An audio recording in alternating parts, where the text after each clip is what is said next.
recording. We're here. Make sure I was wiping my nose. Hold on, let me throw this junk away. Hold on, give me a few seconds to get my shit together, family. Hold on. Give me a few seconds to get myself together and situated here. All right. How is everybody? Welcome to the live Sunday Ustream show. I got my power. I got on my Ogun shirt. Oh, I got that Ogun shirt. The Ogun shirt is popping.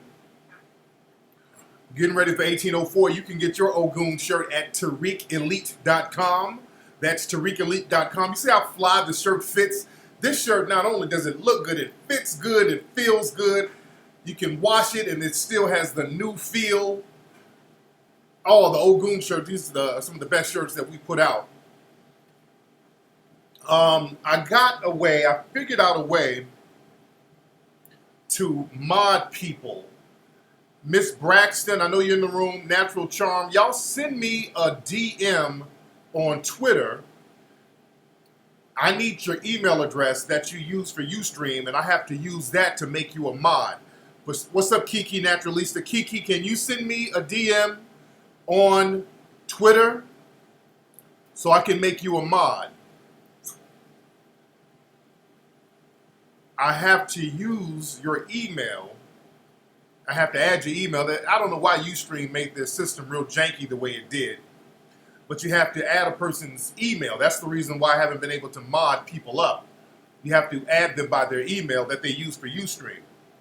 All right, so let me see if Natural Charm is here because I want to mod y'all up early. So Natural Charm has not hit me up in the DM. All right. Let me see where y'all at. All right. Where you at, Natural Charm? Where my mod? Where's James Earl Mones? Trying to talk to you. Just tweeted me? Okay. I wanted you to send me a DM. Hold on. Let me see where you tweeted me because I need you to... hold on, Charm. Where you at? Because I got so many people hitting me up. Where are you, Charm? I don't see you. Where are you, Charm? Because my account on Twitter is verified, I think it filters a lot of people. Hold on, let me see something. Man. I can't see your email, Charm. Or your tweet. I can't see it. What's your Twitter handle, Charm?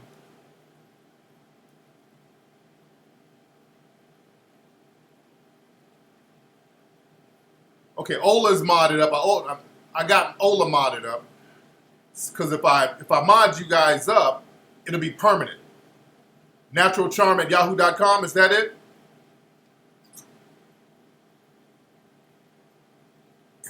Is that it, Natural Charm?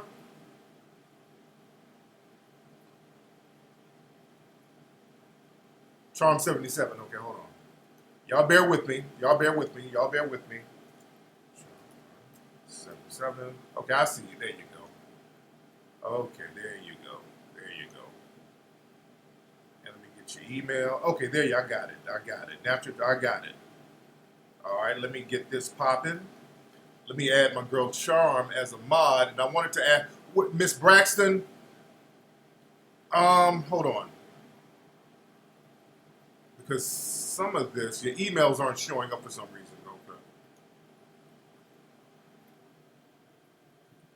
Okay. Y'all bear with me 1 second. Let me add Charm. And Miss Braxton, send me a tweet too.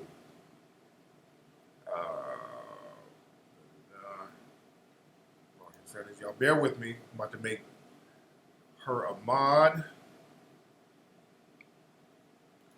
Y'all bear with me. I had to wait till I went live in order to do all this, so I apologize for the inconvenience, but there's a lot of stuff that I would like to get into tonight. Chat, add people, enable chat. What the fuck, man? Chat. Okay. Let's see what this thing is. Okay, what are you doing? You stream? I wonder if it might not let me do it live. Hold on, moderate. Hold on. Okay, there we go. I can do it. Okay. All right, so Charm, you should be modded up right now. Miss Natural Charm should be modded up right now. Where's James or Ramones? Where are my other mods? So I want to get one more for tonight, and all my other regular mods, you guys can send me your email address. So I'm not just wasting a lot of time doing this right now, because I want to discuss a lot of stuff we got to get into tonight, ladies and gentlemen. A lot of stuff we got to discuss. Hold on one second. Hold on one second. All right. Let me look in the chat room. So I'm glad to be here with everybody. What's up, Melanated THC? You're not seeing the mod screen yet? Okay, Charm, you should be modded up. Let me refresh the page or something.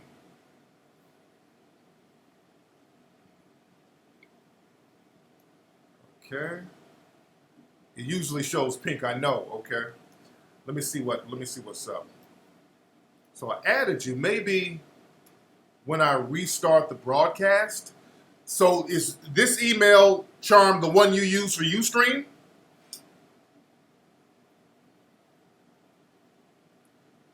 The Natural Charm 7? And I don't want people blowing up your email, you know? So I might have to... Okay, yeah, I might have to stop and restart. Where's James or Ramon? Where are my other mods, man? Yeah, I might have to restart the broadcast for it to go in effect, but I know Ola's a mod right now. Okay. What is that? I want my regulars in here. All right. You see, no, I don't see your wait, did you Melanated THC, did you send me a tweet? Hold on one second. Okay, yeah, I can't see it, man. On my Twitter filters a lot of my emails that come to me. I mean tweets, because I think if you if you don't have too many followers, I won't even get them, because I get so many white supremacist trolls.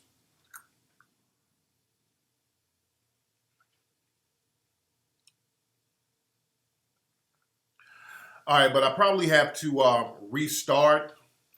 Oh yeah, Bocam keeps making new accounts. See, that's why I'm gonna have my mods in here to knock them on out. But I got Ola on the case. Ola's knocking it out.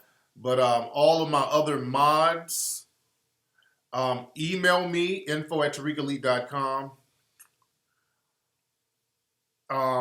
Email me your email address.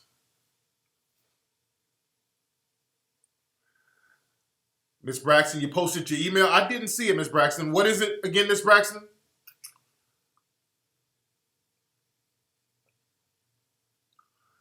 I cannot see it, Miss Braxton. For some reason, it looks like it's filtering the emails. Yeah, I posted up a picture of on Instagram about an hour ago. You know, Amber Rose does her slut walk every year. I think she did it out here in LA. And that's when the white supremacist feminists will gather around, non-white people. Non-white people are on some slut walk or anything that's considered degenerate by the dominant society. That's what they will co-sign when it comes to us. But the sad thing is, Amber Rose, she's dating 21 Savage. He's a rapper, for those who don't know. And there's pictures of him. She has a big old sign that says Captain Saberho, that she and they're holding. Miss Braxton, that's your Gay Res 81.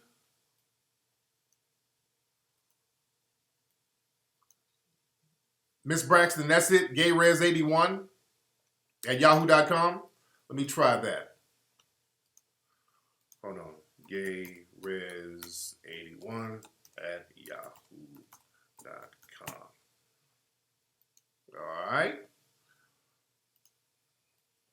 So I added that. But the look on his face, and I don't know what it is about Amber Rose. Well, you know, when dudes get with exotic women, when brothers get with exotic women, all niggas just go to the sunken place. He has a look like his soul is just taken out of his body. He's sitting up there. That's the biggest simp move ever. That's a major simp move, man. What part of the game is that? You walking around, dude. Maybe, am I just the old nigga in the room? I never wanted to be one of the old heads saying, man, these young niggas don't know what the fuck they doing. I don't get that type of shit, dude. Dude, with that type of simp shit, nigga, that's shit like that. I'm old school, man. I guess where I'm from and how I came up, that to have a female even ask you to do some shit like that would be such a major sign of disrespect. But for you to just do it, you're walking around with a sign at the slut walk with a label on you, Captain Saberho, and you sitting around following this chick with a Captain Saberho sign. Is that what's happening out here, family? Is that what's going on out here in the streets, man? What's up, Willie G from Texas? Not Willie D, Willie G. Shout out to Willie D too. But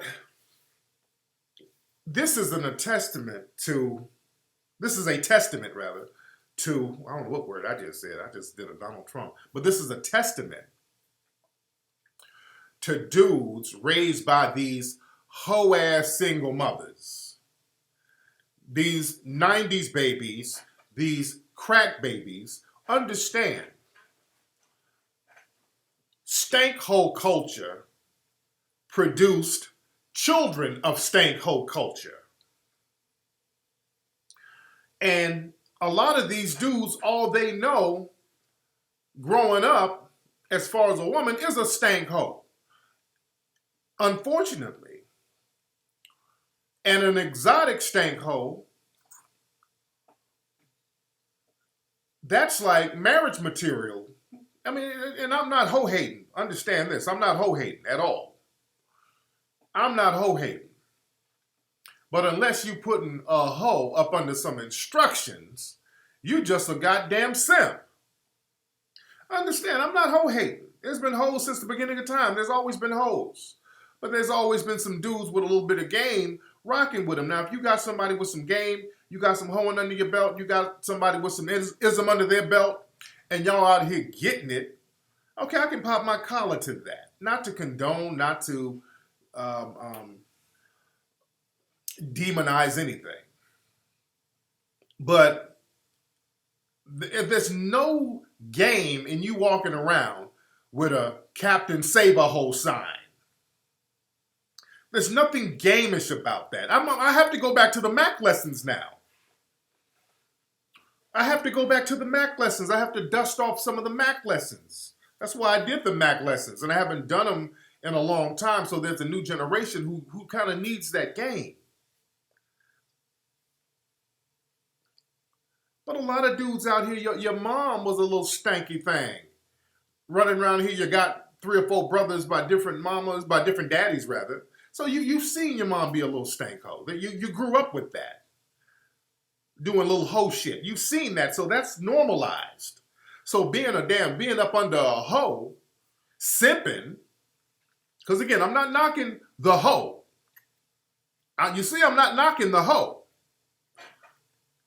We don't know, sometimes there's certain things in life that makes a woman have to get her hoe boots on. You might have to take off the low heels and put on your hoe heels. So, that happens. But the dudes that interact with women like that, I want to see where you coming from as far as the game. Because I can respect some tricking better than that. A nigga who's tricking, and again, I've changed a lot of views on the tricking because understand, In the culture that we live in now, in the dominant society, they punish you for having a little bit of game. Sometimes it's a little more practical to just trick off a couple of dollars to save yourself a big headache. Because a lot of dudes out here, you're cupcaking with hoes and it's fucking up the bag. Look at Kevin Hart. People like that. You fucking with hoes who's out here secretly filming shit. And you know, you cupcaking with hoes. No, when you could have broke her off a little something and just, you know, you shut the fuck up. You know what I'm saying?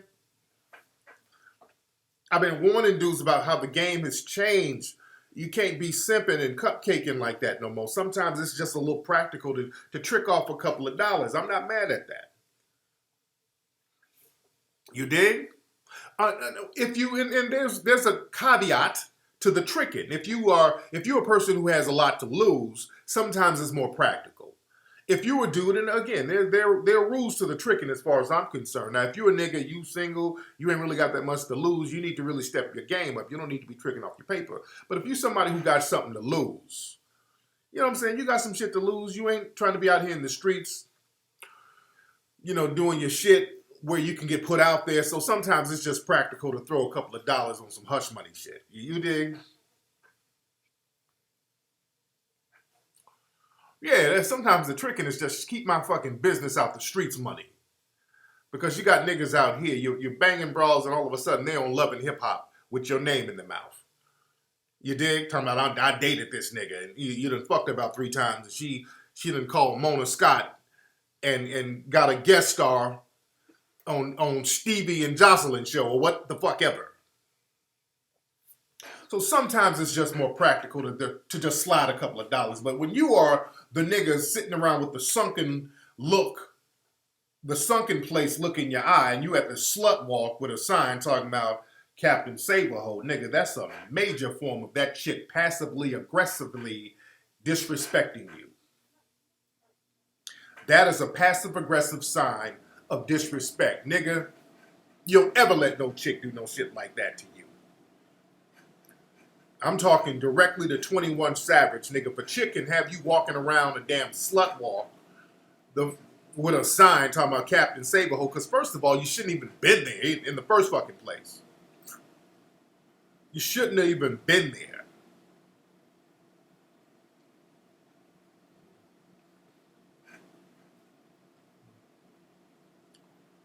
That's number one. Motherfucker shouldn't even been there. I think didn't he perform at the motherfucker? You should have sat that one out. First, just even going there was some sucker shit.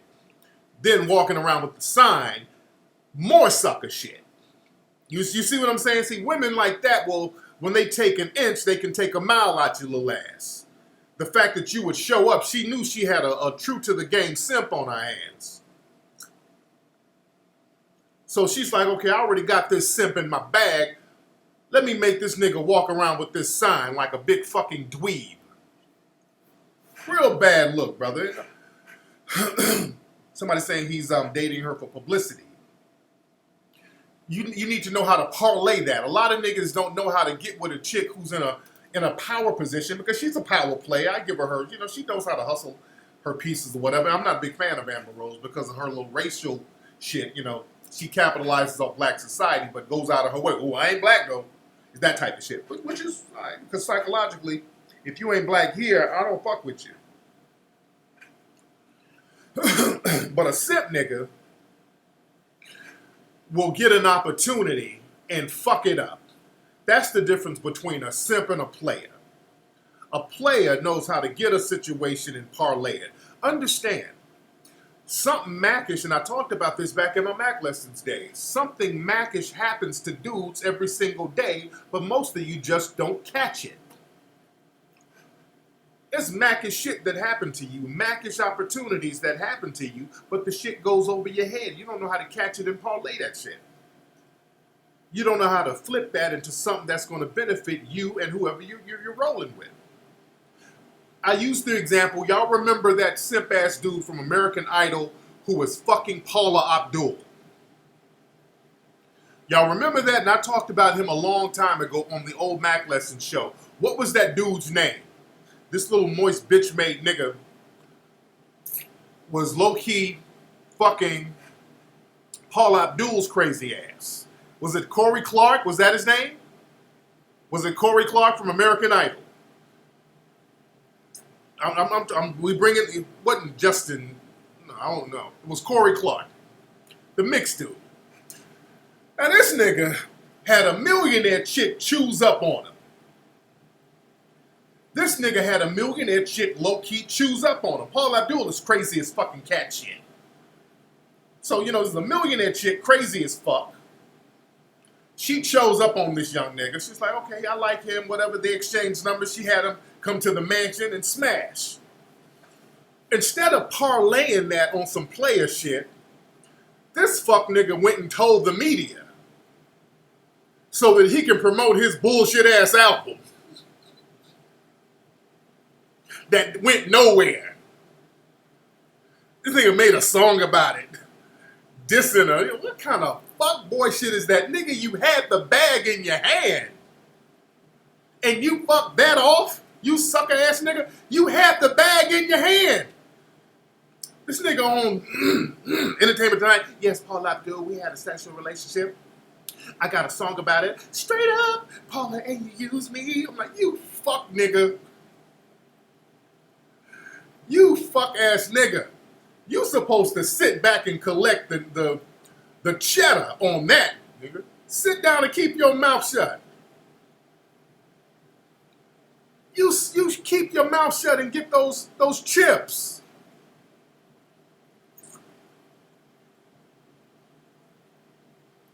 Dude, I would have been beating the brakes off Paula's ass. Coochie wise, I don't want to abuse, but just knocking the bottom out of that thing, keeping my mouth shut, getting the straight up checks mailed to me. Well, I would have parlayed the shit out of that. Niggas don't know how to parlay nothing. But a real player knows when they got a good situation. Let's go to the Cocaine Cowboys. There was a cat up there in the Bay Area. He was on one of the Cocaine Cowboys. I think Cocaine Cowboys Part 2 or 3, one of them. But my man Crosby, up there in the Bay, he was fucking with Griselda Blanco. There's a black dude, Charles Cosby, up there in the Bay. Now, Charles Cosby grew up around players up there in the Bay. The Bay Area is just flooded with players. Cosby somehow macked up on the drug female kingpin, the godmother, the Colombian drug queen, Griselda Blanco. He macked up on her. She chose up. He went to the jail. That nigga finessed her out of all types of bricks. That nigga was spitting. That's some player shit. That's how you parlay a situation like that. Yeah, I'm going to come up here and fuck with you, but I need to hold about 6, 7 of them bricks right now. That's how you mac up on a situation like that. If you're going to go that route. You parlay that. No, he didn't get killed. No, he's alive. And those Colombians, those dudes did not like that. Because a lot of those Colombian dudes are racist as fuck. Truth be told. So they didn't like that Griselda Blanco, the godmother, was up here fucking this black dude from the Bay and letting this nigga hold all types of work. Oh, they were salty over that shit. Mad salty.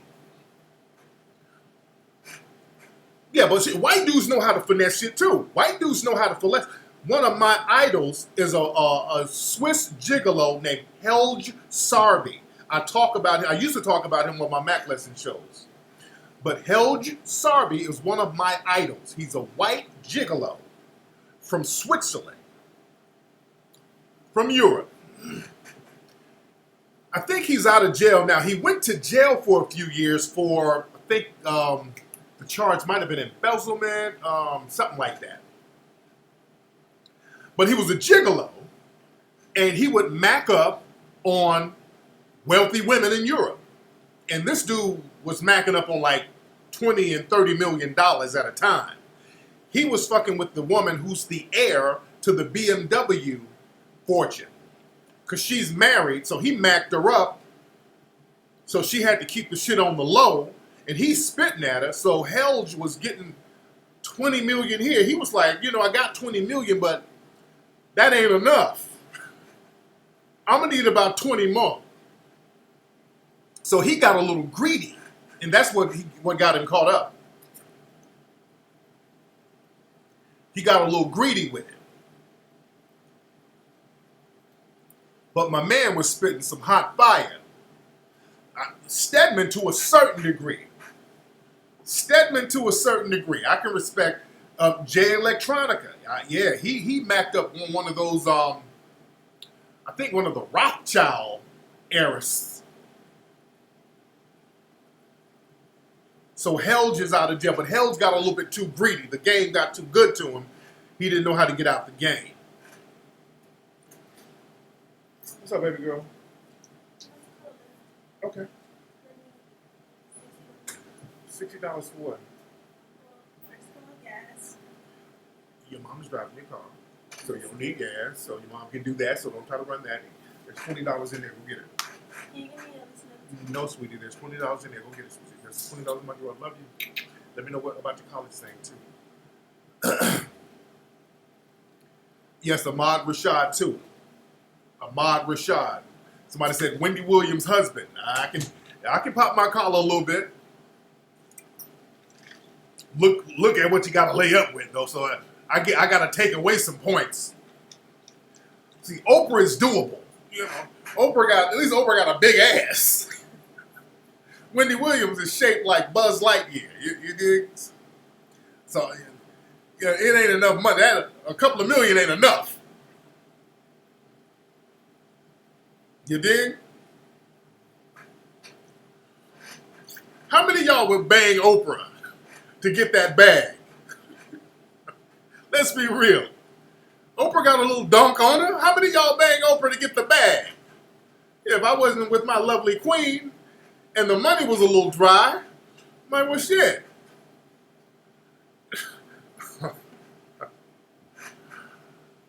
I bang Oprah while she's wearing the color purple outfit, nigga, in a field full of corn. Shit. I'll take off Oprah's flip-flops and lick them bunions. Shit, let Oprah give me about 10 million of them things. I'll be massaging them fucking big-ass bunions Oprah got. God damn it, Oprah. Gail, give me some baby lotion. Shit.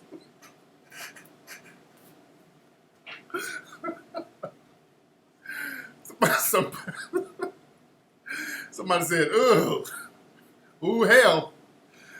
When I get this check cash, it ain't gonna be no ugh. Now, bitch, give me some toenail clippers. This bitch is cutting me.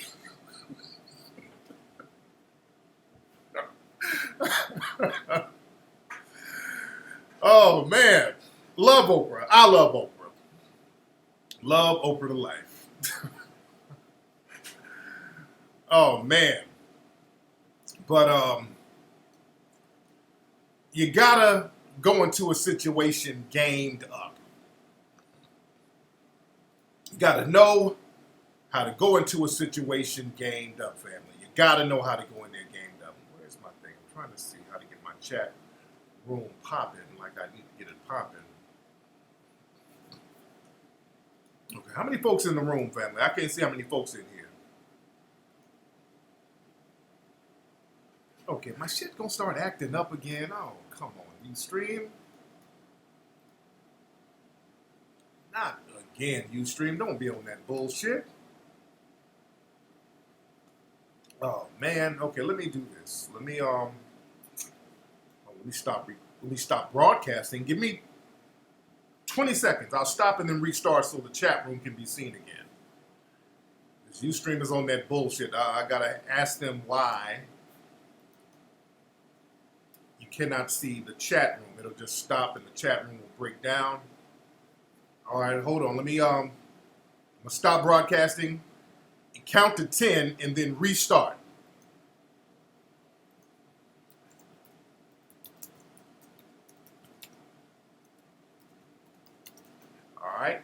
Now, if you're watching the playback on YouTube, you're gonna, playback is gonna be smooth, so don't trip. You guys are gonna be fine. But it's just the live broadcast be on that janky shit. Because we're gonna get deep. There's a lot of deep stuff we're gonna talk about tonight, family. All right, let's see. Okay, we're back. All right, we're back in the chat room. All right, I know it was quick. We're back. Oh, so Charm is a mod. I got Charm modded up. Where is Miss Braxton? You in here, Miss Braxton is a mod now. So I restarted. So I got my lady mods in here. Got Ola in here. Yep, everybody's modded up now. So we really good to go. We are good to go so far. All right. Did you guys see that Tupac and Biggie documentary of the Who Killed Tupac and Biggie? Did y'all see that documentary on Fox with Ice-T and Soledad O'Brien? What's up, Jyrone?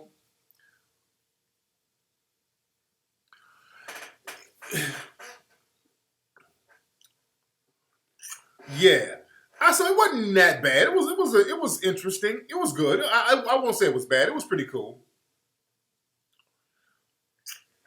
Natural Charm says she's ready to start moving ninjas out the room. I feel you.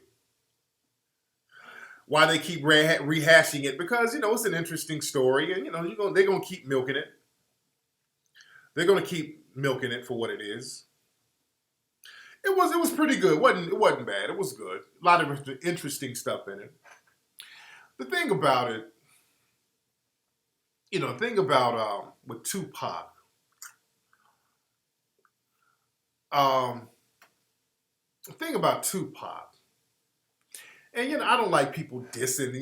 I don't like people getting dissed like Funk Master Flex. In Funk Master Flex, he's kind of toned down his anti-Tupac rhetoric. Because Funk Master Flex, and he was in the documentary too. He was in there for a quick minute, and it's just not a good look to kind of clown a dude who's not here to defend himself. So that ain't cool. But the thing about Tupac and what people can learn from it, see, Tupac and the documentary really brought a lot of light to this. Tupac really wasn't a street dude. Tupac was more from that Black Panther revolutionary background, but he wasn't a street dude. Tupac was never really a street dude. He only got cases once he got into the music industry. You understand? And no, all that shit about Suge setting him up. No. I'm just giving y'all some general game to learn from it. Oh yeah, and Soledad was trying to get people to snitch, and people weren't. They're like, Ice-T, what the fuck is she asking me? Ice-T had to explain to her, like, hey, Soledad, he really can't. He's only comfortable telling you so much. They're like, Ice-T, what is this? Soledad, all grilling niggas. Like, oh, fuck out of here. But the thing with Tupac, very smart dude, very revolutionary dude. Tupac's very intellectual dude. He had the revolutionary mindset, but Tupac was not a street dude. That's why him and Jada, I think, kind of fell out, because he was on that thug life shit, and Jada was like, come on, man, you not know what's on that thug life. That's not you. So I think that's one of the reasons why him and Jada kind of fell out right before, before his demise. But the thing is, the street game, there are rules and there are levels of respect that you gotta have in certain situations. You gotta understand street politics. And that was one of the problems with Tupac. Tupac understood revolutionary stuff. He was, with the pan, but Tupac really did not understand street politics. He didn't understand it on the East Coast, and he didn't understand it on the West Coast. And that was really the cause of him getting shot multiple times. If we're going to be very honest, in New York, Tupac was rolling with street dudes. That's what got Tupac caught up, and they kind of touched on that in the documentary, and I'm glad they touched on it, because we've known stuff, but you just don't talk about it. But they put out a lot of stuff that we've known for years. People in New York know who got at Pac. They know. You just don't talk about it. The streets know. And Tupac was rolling with these dudes, and the thing is, he's rolling with some fucking Haitian dudes. That's another thing. Pac was fucking around with these Haitian cats in New York, these heavily street-connected Haitian dudes, and I'm doing a movie about motherfuckers in Haiti. So Haiti dudes are really about that fucking life, these Haitian dudes. So he was multiple Haitian dudes. He was rolling with these cats, and then Tupac did an interview back in the day dissing the dudes. A lot of folks don't know that. And they kind of touched on that. But Tupac got into some kind of publication. He was low-key dissing the Haitian dudes. That's what the shooting in New York was about. That's what that whole thing was about. And the thing is, he took it out on Biggie.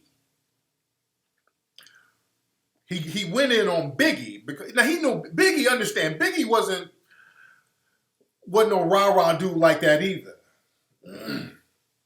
Biggie wasn't no rah-rah dude like that. Biggie was a straight narrow dude at that point. So Biggie didn't set him up. You know, that was incorrect to think that Biggie had anything to do with setting him up. But Pac's whole thing with Biggie was, how come you weren't warning me? How come you didn't tell me these niggas about to get at me and you know them and they're from Brooklyn and you know them? The thing is, a lot of folks don't know from street shit that I've heard, was that Biggie did warn Pac about the dudes he was rolling with, but Pac went and told the dudes what Biggie said. So the dudes low-key got at Biggie as, hey man, don't be telling cats. So from what I understand, some dudes got at Biggie. They kind of, I think they robbed Biggie, from what I heard. Allegedly. I'm just repeating street shit on the low. Some cats got at Biggie. I think Mike Tyson also told Tupac, hey, you don't need to be rolling with these dudes. Because Tyson knew some of these Haitian dudes Pac was fucking with. And I run the trills, I talked about that. I don't agree with disparaging a person who's not here to defend themselves. I don't agree with that. I feel where Funk Master Flex is coming from, though. I feel that because he kind of drug Biggie in the mix, and Biggie really didn't have anything to do with it. So I think Pac was very unfair dragging Biggie in the mix. But understand, there was some other shit going on with Bad Boy, where some shit with Puffy and a bodyguard of Puffy, it was some shit where it was a blood named Jake who got killed, and it was a whole bunch of shit. I ain't trying to talk. Y'all just do your research, and that, was on some other shit. But I'm just talking about Pac and Biggie. But from what I understand, yeah, E40 and them, they had Biggie hemmed up in Sacramento. But Biggie did warn Tupac about the dudes he was rolling with. And like I said, Pac went and told the dudes. And Tupac admittedly said, hey, man, I got a big mouth. Pac talked a lot, which is, you don't do that on no street shit, especially when you fucking with street dudes. So you don't hang with no real street dudes, no hardcore hitters, and then go doing interviews about the dudes. It just don't work like that. Pac didn't understand the street politics, man. He didn't understand it. He didn't understand it on the West Coast and the East Coast. And out here in the West Coast. See, what happened with Pac? Pac, when they ran up on Orlando up there in Vegas, that was a beef that started out here in L.A. So Pac crossed the line into some gangbanging. You don't understand street politics. Pac crossed that line into straight up gangbanging. You jumped on a known crip. So the retaliation was swift. They don't give a fuck who you are. Thank you, man. Ogun Soul. You can get this shirt. Everybody loves the Ogun shirts. Ogun shirts. Get this at TariqElite.com. Get the Ogun shirt at TariqElite.com. But like I was saying about Tupac didn't understand the street politics. He really didn't understand it. I don't talk about niggas I knew and all that old shit like that. I know a lot of people. You dig?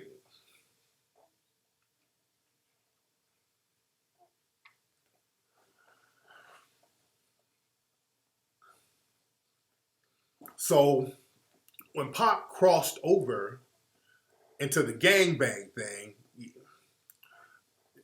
bodyguards ain't gonna help you. Ain't no bodyguards in gangbanging, dude. You know, ain't no bodyguards in that shit. Everybody around you can get it. Yeah, he should have stayed out of that bullshit. Because the thing is, what happens is it was some little bitty hanger on niggas that instigated the whole thing. It was some little unknown ass niggas. And Pac is fighting a battle for some old unknown ass niggas. And when the shit goes down, they're not going for the unknown niggas. They're going to go for the head honcho to send a message. They're going to go for the head honcho. They're going to go to the most visible one to send a message. You understand?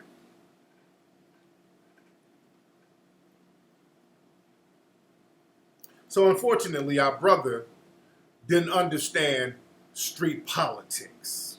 He really didn't understand it. Certain shit you're supposed to just stay away from. Certain shit you ain't supposed to be on that rah-rah shit when you can't take the retaliation.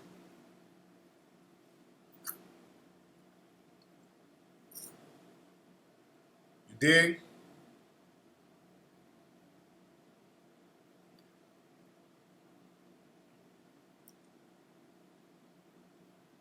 Let me see who's on the phone. A lot of folks are calling. What's up? Who's calling? Hey, this is Chris from New York. Hey, Chris, how are you, sir? Chillin', man. How are you? I'm good. What's on your mind? Nothing, man. I don't know if you got into it already, but it's the subject matter of this lady. Her name is Veronica Wells. Sounds familiar. Yeah, she wrote this article about how she considers calling all black men terrorists. Yeah. Oh, yeah. That's Madame Noir. Yeah. Madame Noir. Yeah, that's from the company, right? That Madame Noir blog, the bed wench. Right. Oh, yeah. Let me get on that, man. Thanks for the call. So, look, I've been warning people about Madame Noir. I've had a major problem with them. They've been slandering me for years. I had to go so far to get a lawyer to send a cease and desist to stop them from all the damn lies. But Madame Noir, that's a bed wench website. It's supposed to be about black woman empowerment. It's all about swirling. It's the Negro bed wench headquarters. And they're doubling down. The white supremacists are sending their Negro minions. They sent another Negro minion, bed wench, pretend black feminist, to write an article talking about how black men are terrorists. Instead of harassers, black men are terrorists towards black women. So they're using all of those white supremacist talking points. And I said they were going to do this. The white supremacists are trying to get the spotlight off them because a lot of white supremacists are in the hot seat. So now they're going heavy, getting their Negro bed wenches to attack black males. Madame Noir, Very Moist Niggas, all of those websites are connected. Same folks write for all the sites. I mean, they're campaigning heavy for butter biscuits. They're campaigning heavy for them biscuits. Speaking of bed wenching, Essence Magazine tweeted something today. A few people sent me this and I retweeted it. Essence Magazine, they tweeted one of their old stories. They tweeted an old story that came out in 2013. I want to read this. The tweet says, ladies, if you were in an interracial relationship, how long could your husband use racial slurs before you snapped? And I retweeted a question mark. I'm like, if a motherfucker start calling you racial epithets, you got an option? There's other choices except get the fuck out? How long? Any other answer besides immediately, you're nothing but a bed wench. But this is an article that came out. This is from Essence. I want to read, this is in Essence. This is in Essence. I'm going to read this article. This is about a website supposed to be about woman empowerment. This came out, hold on, a couple of years ago. They retweeted it. Bye-bye, sweetie. My daughter leaving. This article says, intimacy intervention. My husband uses racial slurs during sex.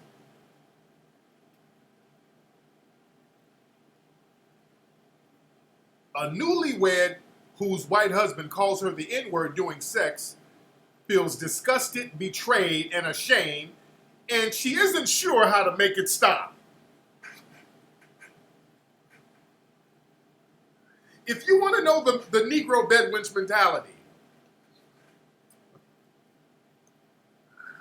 so I guess this is something that one of the readers sent in. This is, listen to this shit. Just listen. This is a Negro bed wench looking for advice on what to do with her husband.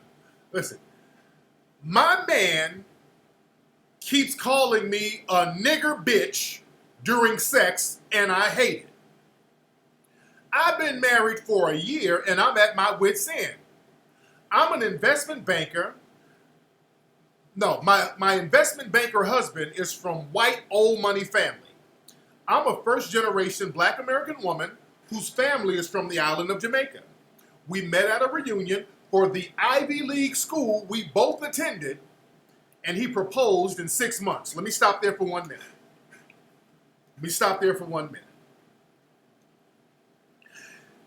You see how her Ivy League, they both went to the Ivy League school, and she's thinking they're on an equal playing field? You think throwing up that, well, we went to the same Ivy League school, so we're somehow on equal footing. So she got that wake-up call. Hold on. Let me read the rest. We have the picture-perfect fantasy life. He wines and dines me, and we travel and shop the globe.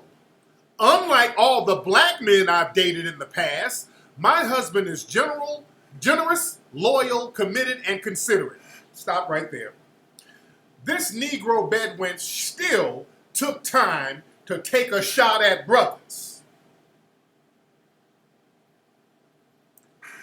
She still took time to take a shot at black men.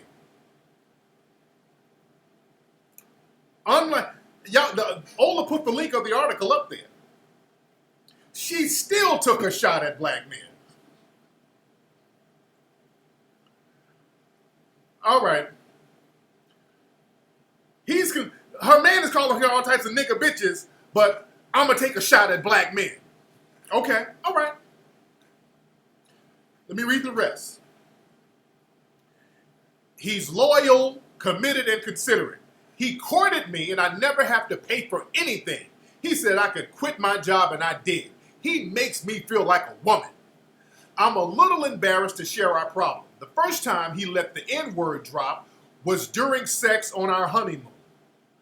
When I reacted negatively, he explained that a black woman he dated in the past enjoyed being called racial slurs. Let me stop again.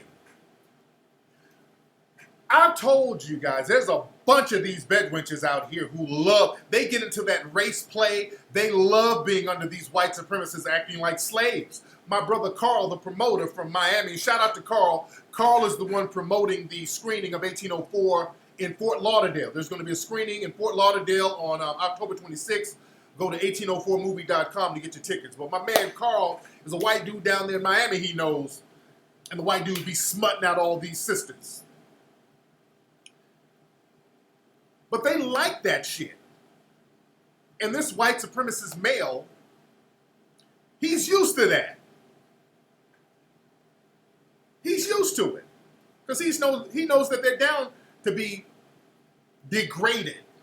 That gutter sex. That's all it is, gutter sex. He knows that they're down to have gutter sex. Let me read the rest of this. So I reacted negatively. He said that black women he dated in the past enjoyed being called racial slurs. Another time, he joked that he had purchased my freedom. He also speculated whether his family could have owned mine because I have good hair. Then he made jokes about my pubic hair. He calls it my Negro bush.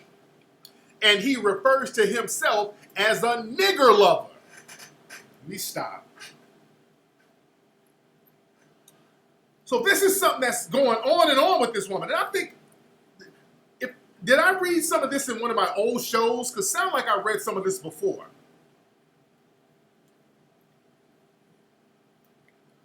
Somebody said Sage Steele wrote that. The link is right there. Ola put this is, somebody sent this into Essence, and they printed it.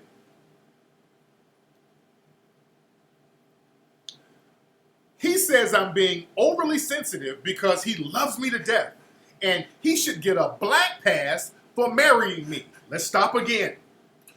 You notice white supremacists love talking about, I ain't no racist, my wife is black. I ain't no racist, my husband is black.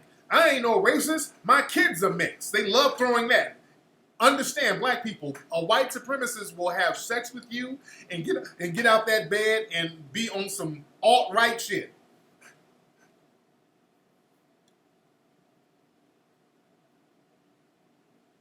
They have no problem. No, I don't believe this is a fake story. No, I've seen this before. I don't think this is fake at all. This ain't fake. I told him that I don't appreciate these comments, and he says that my friends and family probably use the N-word all the time. He also asked, why can black people use the word and he can't? I don't use the word or believe in the nigga differentiation. Neither does my family. I'm too embarrassed to tell anybody about this because I know what they might say. That's what she gets for marrying a white man. Every time we try to have sex again, the slurs fly. Our sex life is pretty much over right now because I pretend to be asleep every time my sexy, handsome man wants to be with me. I feel completely turned off. I love my husband deeply. So please don't tell me to leave him because that's not what I want to do.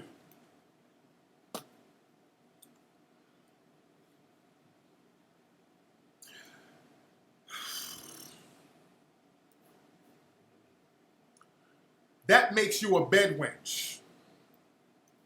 That is the definition of a bed wench.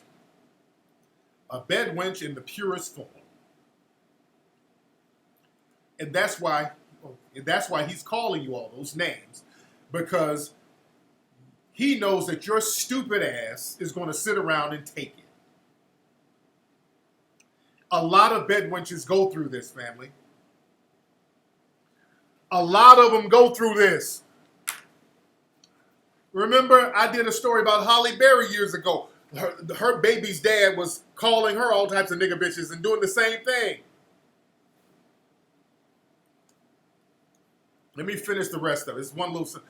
My husband was my first interracial relationship. Please tell me racial slurs aren't normal between interracial couples. I would like to figure this out before we have kids because I cannot afford to leave him and still maintain my lifestyle. So she's willing to be treated like a gutter rat Negro bed wench slut so she can have nigga trinkets. So she can enjoy the lifestyle. You might as well get out there and sell pussy. If you're going to do that,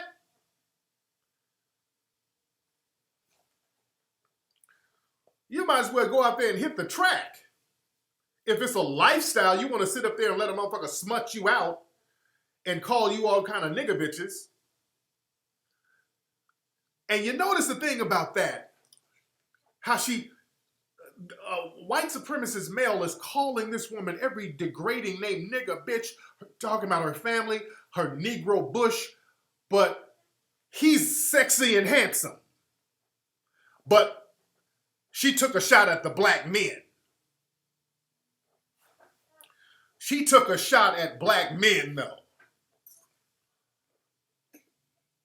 That's why they can miss me with all that. Well, I date white men because black men don't know how to treat me right.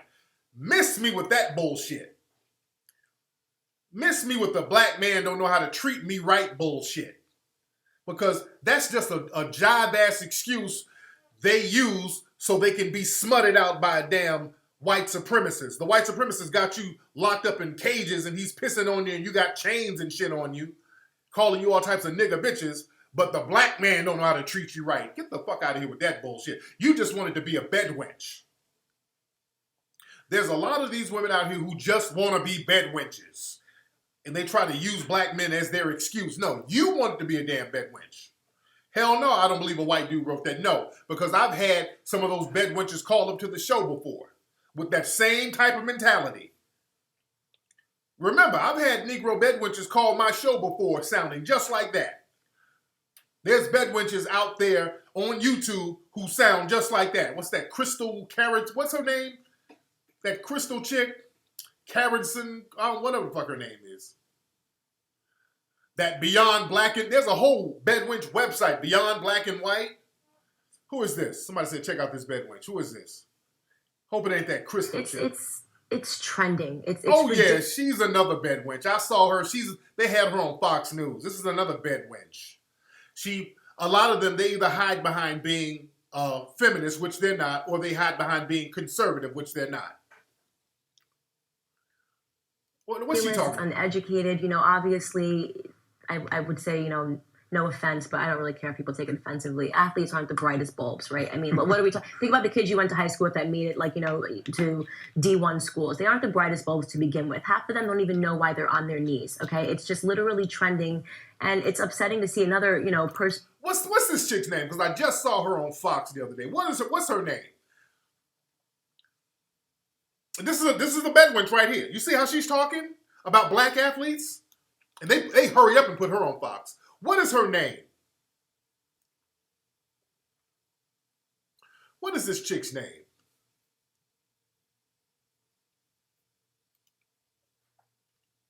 Hold on. I'm trying to get in the chat room again. Hold on. Okay, where we at, chat room? Where we at? Hold on. Y'all bear with me for a second, okay. That's not Crystal Carrison. That's not Crystal Carrison. That's another chick right here. That's not Crystal Carrison. There's another chick. I cannot think of her name. Her name, no, it's not Tommy Lauren. It's a black chick. What is this girl's name?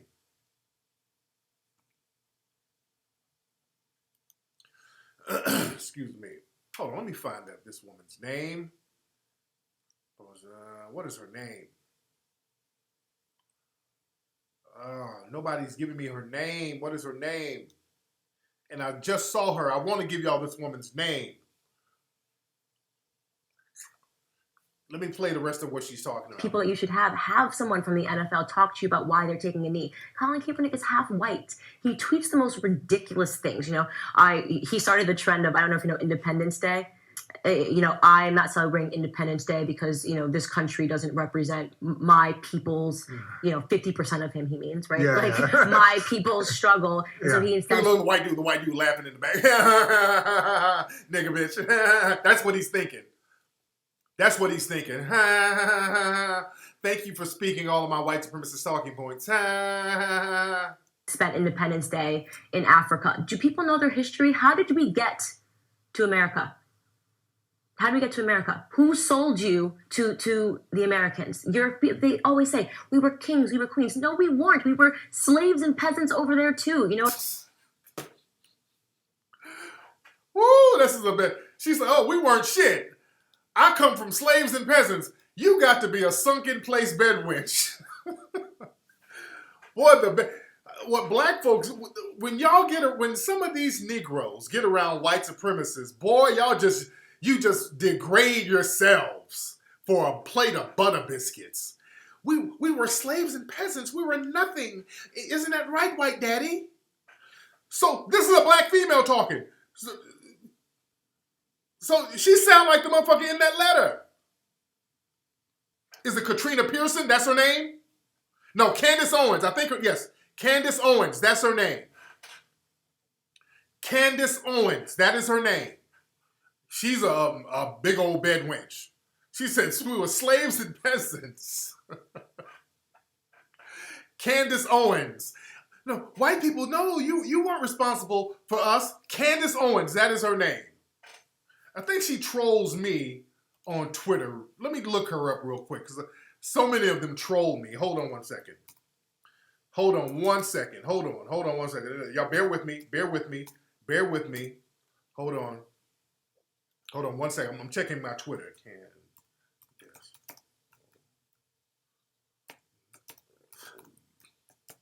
Y'all bear with me 1 second. Hold on. I'm looking something up.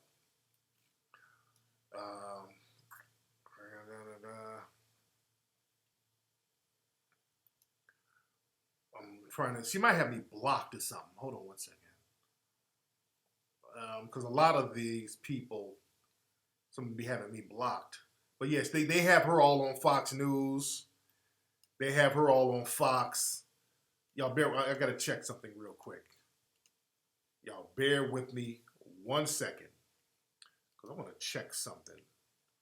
But she said we came from slaves and peasants in Africa. That's what we were in Africa. We were slaves and peasants over there, which is a fucking lie. Okay, let me play the rest of her while I'm looking up something. Hold on. But I mean, people don't know their own history. They think that we literally were kings and queens, okay? Right. And white men came over and put us in ships and brought us over. That's not the way it worked. Does anybody want to live in Africa right now? Are you actually upset? In the history of every culture, people have been slaves. I don't know why people that are African or, African descendants, I should say, we're all American, right? I don't know why people that are in America feel that they have a right to some sort of reparation for the fact that slavery happened. It's ridiculous to me. And to think that this was all inspired by Colin Kaepernick and people are now being completely disrespectful to the veterans, okay? And the people that are actively in the military. Do you know what that flag means to them? They're willing to die for it. You are a millionaire athlete on your knees, not respecting your country. It's anti-American. It's disgusting. It really is disgusting. If they want to do it, they should do it. But this is a job. They get paid, and customers are now leaving, if you will, okay? And this is a capitalist society. Fire them. Fire them. I'm happy Colin didn't get signed. Yeah, interesting. Patreon, do you believe there's an inherent systemic racism? No. No. In this day and age, no. Absolutely not. There's not. And how would you define systemic? Meaning laws? Yeah. We can do whatever we want. We have all the resources to do whatever we want. We can build companies. There's nothing that is there's no law that is stopping me from doing anything that I want in my life right now. So no. Black on black crime. Oh, how do you address it? I mean, first off, address it. Right? Get off your knees at the football field talking about the national anthem. Notice the white supremacist dude. Chicago. Notice the white supremacist dude is basically getting her to do all of his white supremacist talking points. How do you address black on black crime? It's all set up. She has a whole list of talking points that they've rehearsed with her. Is that David Rubin interviewing her? Because I've called his bullshit ass out. Is that David Rubin? Is that him interviewing her? Because I don't see who's interviewing her. Hold on. Attention to real black issues. Let's stop pretending it's the police and this don't shoot movement when no black people die at the hands of police, statistically speaking, every year, and we're slaughtering ourselves, It's insane. It's absolutely insane. And I think the first part is actually addressing it.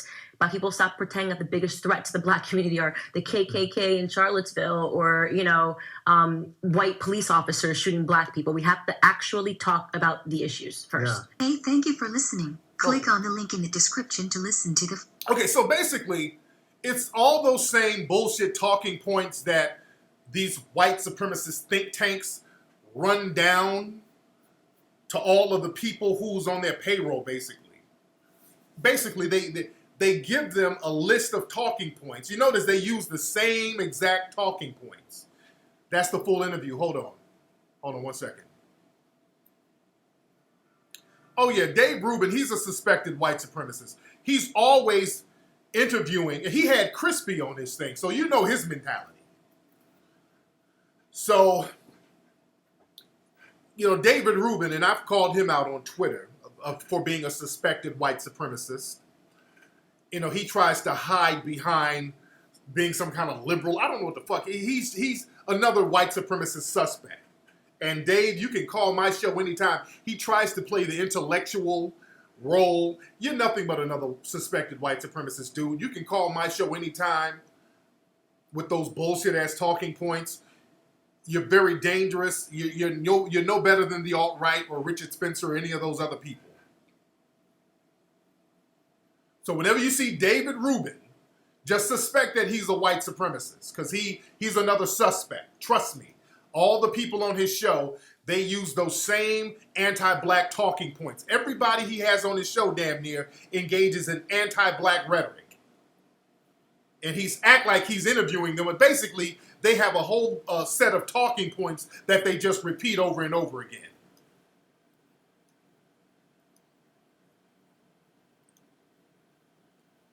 So remember that name. See, you got to keep Rolodexes of those names. So didn't he work for the Young Turks? I don't give a fuck where he worked. I don't give a shit where that dude worked. Because a lot of these dudes, people work for BuzzFeed. That Baked Alaska used to work for BuzzFeed. A lot of these people who used to work for these liberal publications like Vice. Vice was founded by Gavin McInnes, a straight up white supremacist who's down with the Proud Boys. I mean, this dude works for publications now that talk about black genocide. So watch these names. See, I keep receipts. That's why whenever somebody's name pop up, I'll show you some tweets of me going in on their ass. Because that's all I do. I study these white supremacists. That's why they troll my page all the time. There's a reason why they were attacking all of my social media accounts. You dig? Let's see, there's some of them in here now, but we're getting you up out of here, though. We're getting you up out of here. And understand, don't fall for the whole liberal white supremacist shit. So hold on, we got somebody named Big Dick Willie in here. Where my people? Where my people? Where my mods? Hold on, let me get some of these fuckers up out of here. Let me get my mods. My mods, I don't know what happened to my mods. Where are my mods? Man.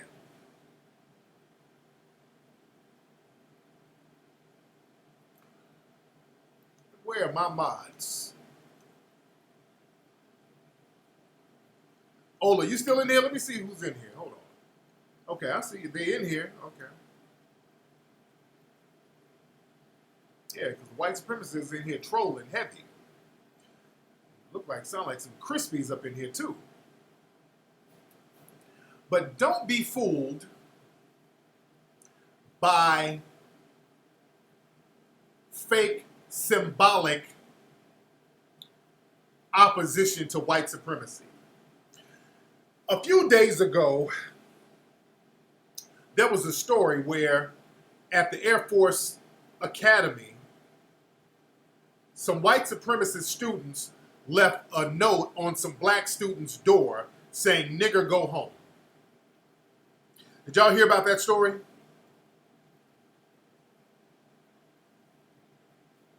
Hold on one second. Let me check something. I want to get into this. Oh, this is my chat room acting up. All right, let me do this. Let me stop broadcasting. Oh, wait. We're back. I was about to stop broadcasting, but we're back.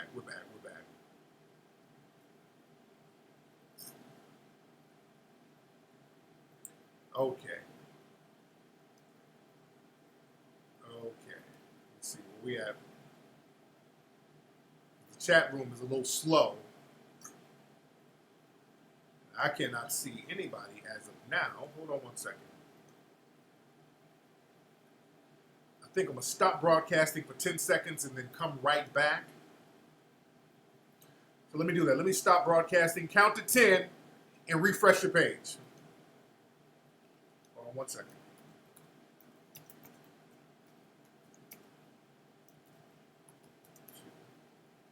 All right. All right. All right, everybody refresh that page. Refresh your page. All right.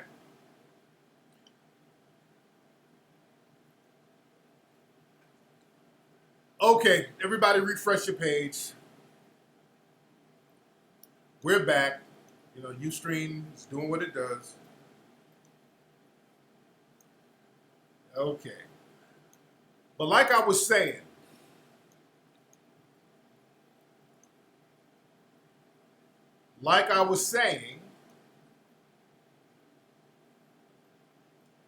we're back. So the other day, the Air Force Academy, some white supremacists left a note on the door talking about niggas go home. And I don't know what's up with Ustream tonight. I got to send them another email to see what's happening. But one of the generals came out and he was talking aggressively about the racists leaving the notes on the door. And he was like, it was a white general. He was like, racism have no place here. If you're going to be racist, you should leave. And I saw people on Twitter applauding this guy for speaking out against racism. I'm like, wait a minute. Wait 1 minute. And I saw black folks low-key co-signing it. There were way too many suspected white supremacists co-signing this dude speaking out against racism.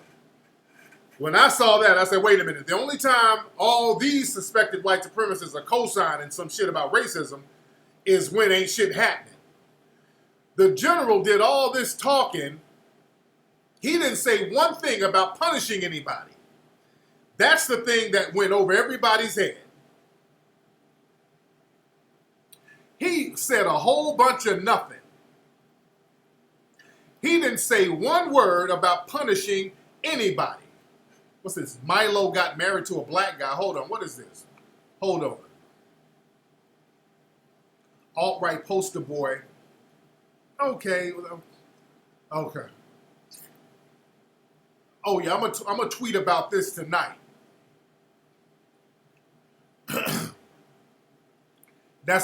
And again, understand, Milo is down with a bunch of the alt-right. Whatever moist coon married Milo, shame on you. Whatever moist coon married a damn alt-right white supremacist suspect, well, that's what happens in the system of white supremacy. But that general, yeah, if we're going to have racism, we're not going to have racism here, you should leave. Look at the words they were using. Whenever these people in authority have to talk about dealing with white supremacy, all of a sudden, you got a bunch of options. They should leave. You didn't say one thing about punishing anybody. Not one word. Understand this, though. Do you know that black people in the military are punished way more? They're overly punished more than their white counterparts? In the military, black people are court-martialed all the time, fined, jailed for little shit. Black people in the military are routinely punished. They don't tell you what you should and shouldn't do. They're like, look, you're going to get fined. You're going to get court-martialed. They don't tell you what you should do. They don't give you an option. Talking about you should leave. Fuck out of here. They did the same thing over there in Charlottesville. All those officials came out talking out against racism, but they never said anything about punishing anybody. I mentioned that during that whole Charlottesville thing, when these white supremacist terrorists are out here killing people and assaulting people, the mayor and the governor, all these officials came out, hey, if you're going to be racist, you should leave. The fuck is that? You should leave. Not one word about we're going to arrest you, we're going to lock you up, we're going to throw the... None of that. Hey, y'all need to stop. It was basically that type of talk. That's why all the people who got arrested from Charlottesville, my man Sean King had to find those people. Sean King was finding those people on the internet. They weren't going to punish none of those folks out there terrorizing the people of Charlotte. But in the military, black folks are punished. They don't tell you what you should do. For little shit, they punish you. But they were using all of these vague, innocuous terms when it came to the white supremacists, though. Hey, y'all need to play nice. Hey, sticks and stones break bones, buddy. You see how they talk to white supremacists like they're children. Yeah, my man Sean King did an amazing job. Amazing job. Sean King is, he does the work. I don't give a fuck. Sean King is that dude. I fuck with Sean King heavy. Sean King puts in the work. That's my brother.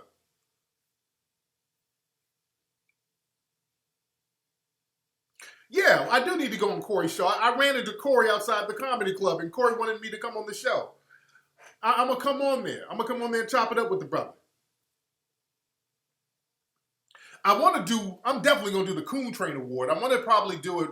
We'll probably have to do it in December. I've got to do it before the end of the year. So I want to start getting on that after we get the 1804 stuff knocked out. But notice they never talk about punishing no damn white supremacists. They never talk about punishing them. Whenever you talk about white supremacists, all of a sudden the talk is real vague.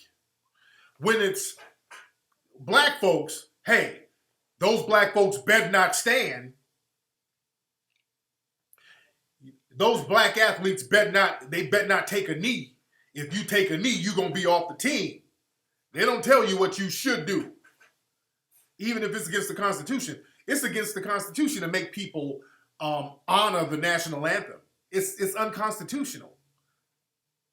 There's already a ruling on that saying that it is unconstitutional to force somebody to abide by the national anthem.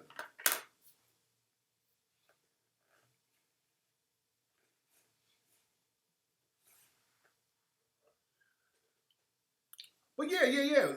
They use real vague terms when it comes to them. And what's interesting, another thing, speaking of Charlottesville, do you know there were quite a few alt-right terrorists out there in Charlottesville who are connected, alt-right white supremacists who claim to be Puerto Rican. There was one of those alt-right dudes out there, one of those terrorists. Hold on, let me give y'all his name. Hold on.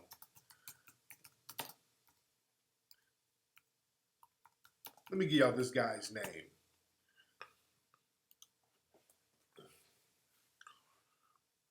Where's that guy? Oh, yeah. His name, Alex Michael Ramos. And I think he got arrested. He's one of those terrorists who got arrested. Hold on. And he claims to be Puerto Rican. Hold on. So, I guess I'll just wait here and see who comes on. This is him talking, by the way.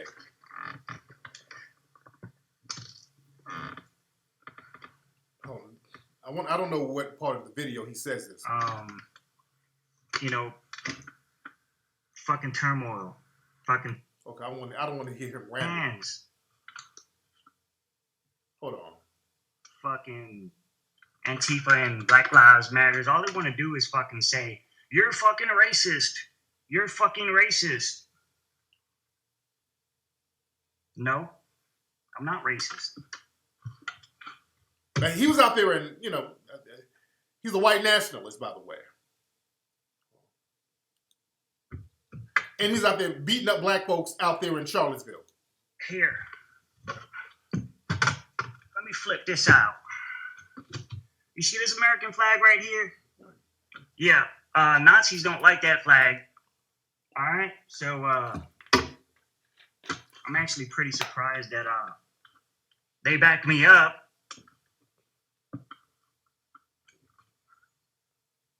Oh yeah, freedom of speech. I don't give a fuck who gets mad. Right? And a lot of this is meth ram. He looked like a little meth head. First of all, the government's corrupted. Okay. I'm trying to get to the part where the headline of the article says he's not racist because he's Spanish and Puerto Rican. So he's not a racist. You dig? There's another suspected white supremacist named Chris Ray Gun. And he does videos about me. He's with the alt-right and all these people. He claims to be Puerto Rican. His girlfriend is that Lacey chick. She's down with Cunty and all of these other wannabe white supremacists. Chris Ray Gun on his Twitter page, he has a Puerto Rican flag. So they try to hide behind, well, I'm not a white supremacist because I'm Puerto Rican. There's another suspected white supremacist female, Cassandra Fairbanks, who claims to be Puerto Rican, and she hangs with all of those white nationalists. She throws up the white supremacist hand signals. All of them try to hide behind, well, I'm Puerto Rican, so I can't be a white supremacist. And this is one of the reasons why I haven't been caping for what's happening over in Puerto Rico right now. Because what's happening is a lot of people in Puerto Rico, Puerto Ricans, are getting their wake-up call. It's unfortunate what has happened over there with the hurricane. That's very unfortunate. I have friends who are Puerto Rican. I have friends who live in Puerto Rico. My brother Romney Malco, the actor. I talked to Romney the other day. That is my brother. He lives in Puerto Rico. He has family out there. I checked on my brother to make sure he was cool. We chopped it up. So I don't want nobody to suffer. But the thing is, gotta hold your own nuts, though. I'm sorry. You gotta hold your own nuts.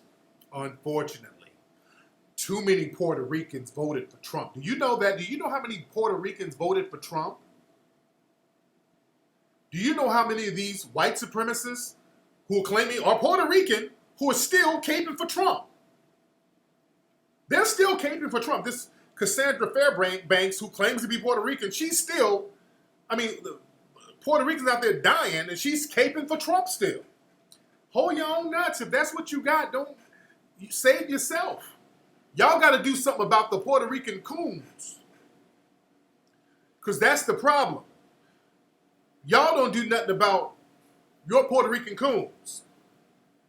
Because, see, black folks, we do something about our coons. We at least speak out about our coons. Black folks who turn on the best interests of black people collectively, at least we say something about them. We speak out against the Sheriff Clarks and the Larry Elders and the Crispies. The problem is, we got to be very honest. Many people in Puerto Rican culture, you are team white supremacy when the going is good. I see how the black Puerto Ricans are treated over there. This is a wake-up lesson for you, everybody. A lot of Puerto Ricans, you don't speak out against the Cassandra Fairbankses and all of those white supremacist Puerto Ricans because a lot of you are team white supremacy. That's why so many of you voted for Trump, and Trump gave you the wake-up call that you needed. Trump and his administration, they've been shitting on the mayor of San Juan in Puerto Rico. They've been shitting on this woman. I mean, just shitting on Puerto Rico altogether. And now people start looking at black folks like, hey, we're brothers. Come on, my brother. A lot of black folks ain't jumping to your rescue, as you notice. We're not wishing anything bad on you. I'm not wishing anything bad on anybody. That's very unfortunate. But we're not going to be the sacrificial lamb so we can jump up, take the bumps and the bruises while you get the benefits. Those days are over. You got to hold your own nuts. When you make a bed, you have to lie in that bed. Too many of you were caping for fucking Trump, and you got to deal with that. You're going to have to eat that. Unfortunately, y'all shouldn't have voted for him. You shouldn't have supported him. Y'all thought you were team white supremacy. That's very unfortunate. But I can't, I'm not jumping in front of the bullet for folks, man. We've done that enough. We've done that enough. We've jumped up and people have ridden into America on the backs of black Americans, and you repay us by joining the alt-right. The ride is over off our backs. You're going to have to hold your own. We got to hold ours because, look, ain't nobody riding with us when our black children are getting shot and evidence is being planted on them. Nobody's riding with us. Nobody's riding with us whatsoever. And Trump gave y'all the wake-up call. And let me talk to Hispanic people. I've told you this many, many times. Hispanic people, they will allow you to be white. But when it comes to the real white supremacists, you can never be white enough. You ain't white enough, and there's a big difference between white and being white enough. And you ain't white enough, and they will turn on you. See, you think many people in Hispanic culture, if you just shit on black folks, you're going to keep getting that pass.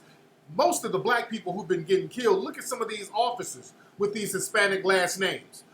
Look at the alt-right with all these Hispanic last names. A lot of you think if I just shit on the black population, I'm going to get my pass. And the white supremacists, the real deal white supremacists, they'll use you. They've always used the mulatto class, and that's all you are. You're a fixed mulatto race. And the white supremacists understand that. That's the reason why they always turn on you when you least expect it. Because if you are Hispanic, especially from some of those Caribbean islands, or even in South America, the white supremacists, they understand that you have an African bloodline that's very defined. You have a very defined African bloodline that's very immediate. And they don't want no throwback babies within the real white supremacist culture. You dig? All you Puerto Ricans got a black grandmother somewhere that you're hiding. When you do research on Puerto Rico was, used to be real black. Black as hell. Remember, it was a slave island. See, people try to claim that Taino Indian shit. All the Tainos were killed off. You got black grandmothers in Cuba, Puerto Rico, all those other places. And the white supremacists know this, and it's only a few generations removed. You dig? That's why they will remove your white supremacy card when you least expect it. That's why on those islands, the fixed mulatto class will often shit on the darker class. The Dominican Republic, all of y'all got those black grandmothers. Some of you black as hell now talking about, I am Spanish. We in this together. I am Spanish. And you black than a motherfucker. Under the thumb of white supremacy. See, we got to get off that.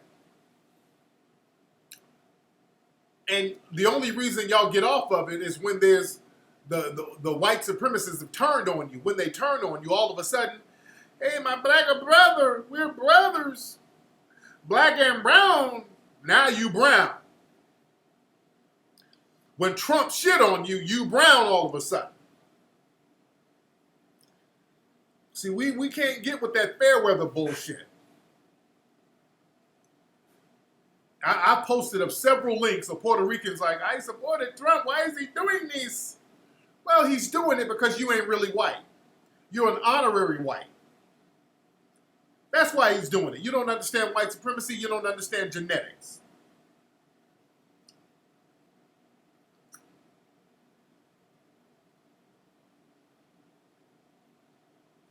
Y'all don't understand white supremacy.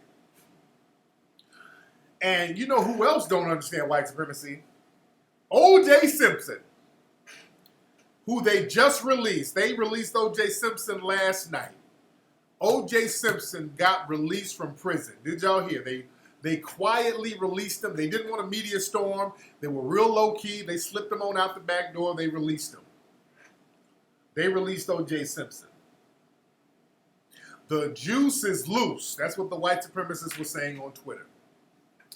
O.J. Simpson should get on the first plane the fuck out of America.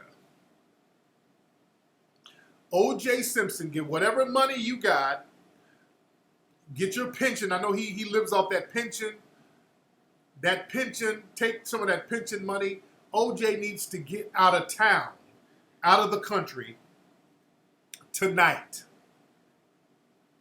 O.J. Simpson should have gotten the fuck out of the country when he got quit. He should have left. Michael Jackson knew to get the fuck out the country. When Michael Jackson got acquitted, Michael Jackson went to Bahrain. Michael Jackson got the hell out of here. He came over to kind of get his little money right and all that to get the tour together.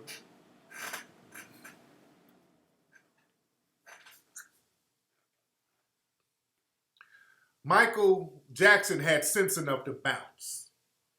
Can O.J. Simpson leave the country? Yeah, he can leave the country. Why can't he leave the country? He can leave. He can leave. Because I'm surprised they didn't kill O.J. Simpson in jail. O.J. Simpson needs to leave. Get out of the country because he's a symbol. O.J. Simpson is a symbol of how to handle a Negro in the system of white supremacy. Understand, with OJ, they've been wanting to get at OJ for years.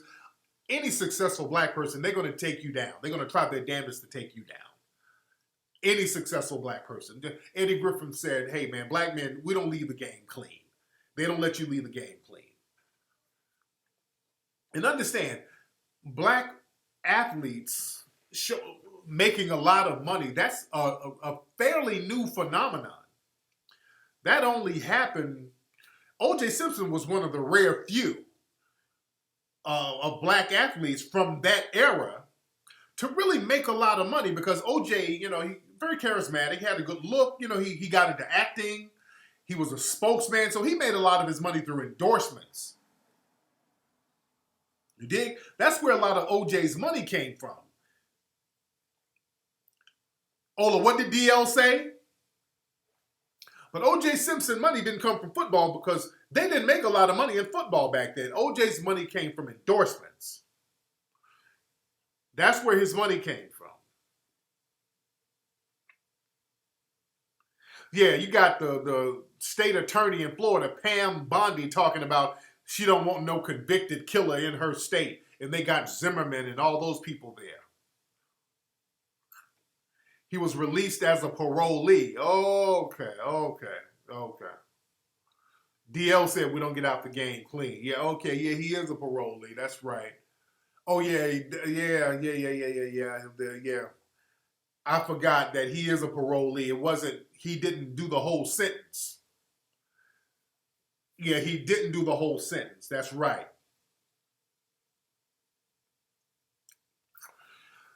Yeah, so that's going to put him in a bad situation because white supremacists are going to try to antagonize him to get him to break his parole. They're going to use the I'm white and I say so to get him on a parole violation. They're going to use every tactic they can to get him on a parole violation. If he spits gum on a corner, they're going to trap him up. they're going to trap O.J. Simpson up. I forgot that it's parole and their conditions of the parole. I totally forgot about that.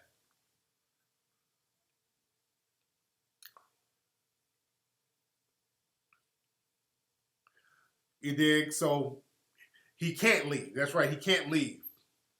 He can't leave. He should have left when he got acquitted.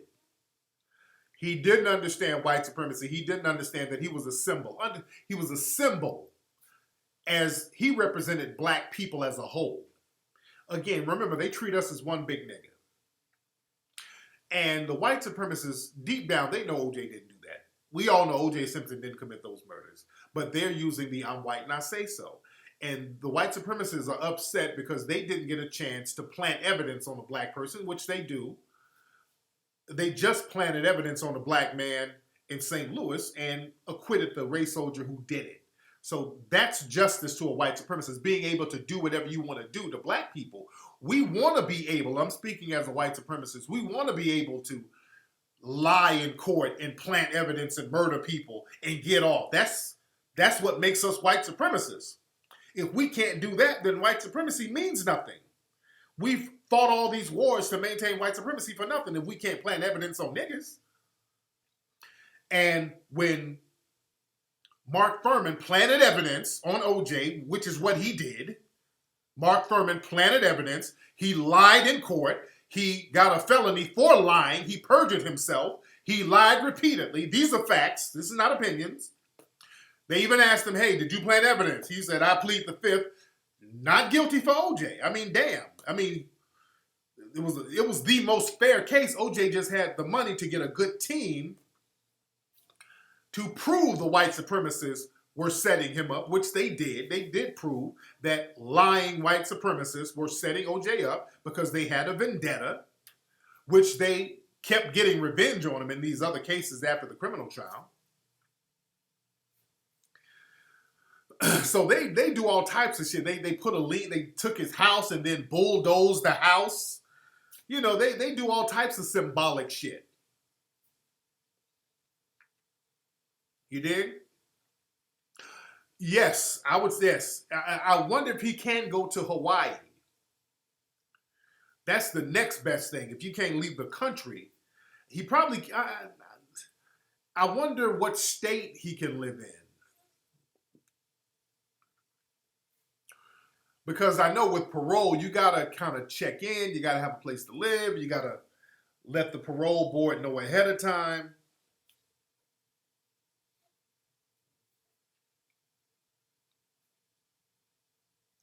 Oh, yeah, I did a whole thread about OJ. There's no way OJ did that bullshit. And I've talked about that so many times.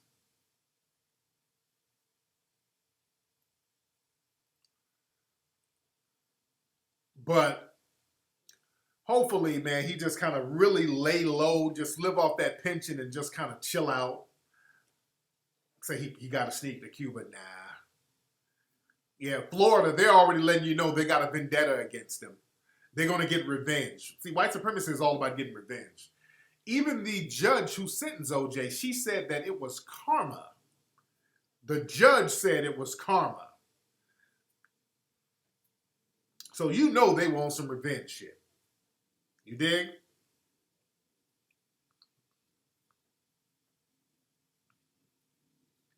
But OJ got to be careful. Because in this climate now, I wouldn't be surprised if one of these race soldiers just shot OJ. They're not going to get convicted. If a white supremacist race soldier working as a cop pulls OJ over and just shoots him, you know that they're not going to get convicted. And they know this, especially in Florida. They're not going to get convicted. You don't get convicted for killing black people, even if you plant evidence. In this time we're in now, you just don't get convicted. You dig? Because black people have said, okay, we'll let you do this. See, there's a reason why. This week alone, there were a couple of police officers getting shot with white dudes doing it. what's interesting, people try to use that, well, police shoot black people because of black on black crime. But most cops are shot by white people. So if somebody's going to shoot you, it's going to be a white person. And there's a reason why race soldiers and police officers don't go around killing unarmed white people, because they know other white people will start retaliating against them. White people don't have a history of just letting law enforcement abuse them. See, that's the difference. White people, they'll die before they let that shit happen. It's an epidemic of white men ambushing police officers. White dudes ambush cops all the time. About 90% of the police shootings this year alone by white dudes. So they know there's a retaliation. If a cop shoots an unarmed white dude, they know that other white people are going to start ambushing random police officers as a retaliation. They know that. They already know. So that's why they don't go there. They know that there's going to be a retaliation. They know niggas are going to march and pray, especially if you shoot somebody's kids. Nobody goes for that. Black folks do that slave ass shit. They kill your kids and you praying. You dig? Charlottesville showed that. Yeah, those white supremacists were out there armed, waiting on the cops to do something. They were running up on the cops. Cops didn't move. Cops didn't do shit. Cops was backing down off those white supremacists. Because you had all of these other armed white supremacists ready to ambush their asses. You dig? Oh yeah, the spook that sat by the door. Yo, talk, real good shit.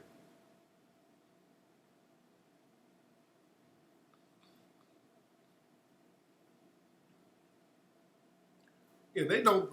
White society won't play that shit. They're saying Black Lives was set up by Russia. No, there were a lot of fake accounts by these Russian bots. And I've been telling people that for a long time. A lot of these black websites are really white people running them. It's a bunch of white people running these sites. You can tell by the language. And also if it's just too black, if it's like a real extra black name, but no faces or anything like that, usually it's some white people running it.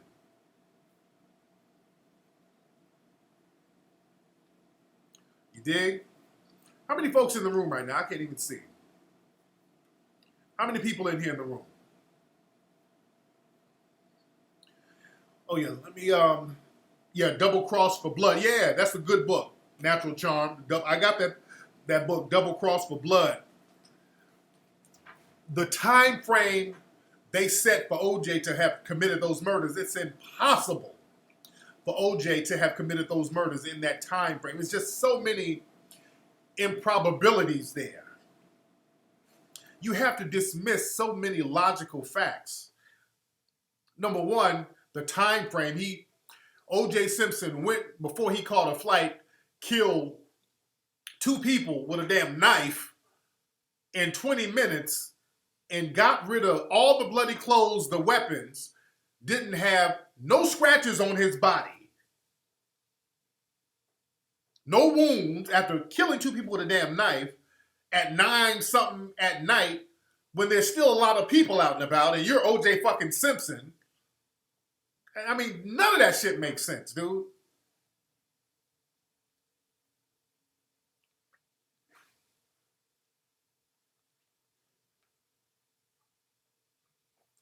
Yeah, real crazy shit.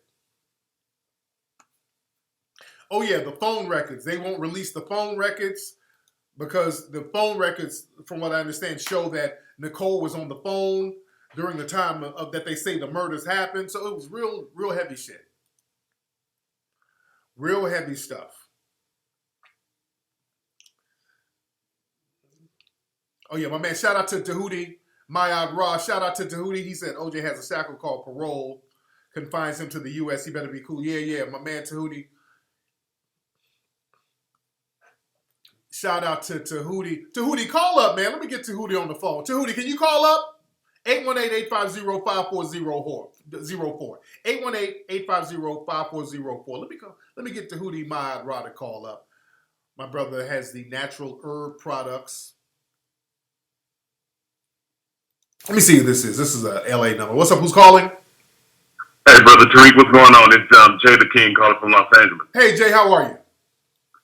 Hey, brother, man, a lot of our people, man, have been caping for this whole DACA situation and the Puerto Ricans and whatnot. And I don't know if I'm wrong for feeling this way, brother, but from my perspective, I look at it like if it's not about black empowerment, if it's not about stopping the systematic slaughter of our people at the hands of these race soldiers, then everybody holds your own nuts. Absolutely. Absolutely. Because ain't nobody rolling with us at all. You didn't? At all. Yeah. And we're quick to grab a violin and start playing for these other people. And most of them live by white supremacist guidelines. Yeah. Yeah, that's my thing. Because if they were on some shit where they talking about black empowerment or whatever, or just fighting against white supremacy, I would roll with you. But the thing is, they're fully on team white supremacy, and then when white supremacy turn on them, then they're looking at black folks, hey man, Dr. Martin Luther King was my idol. No, it's too late. Too late. Yeah. You dig? I feel you, brother, but thanks for the call. That's my thing, man. You gotta be against white supremacy on a regular, then I can roll with you. You dig?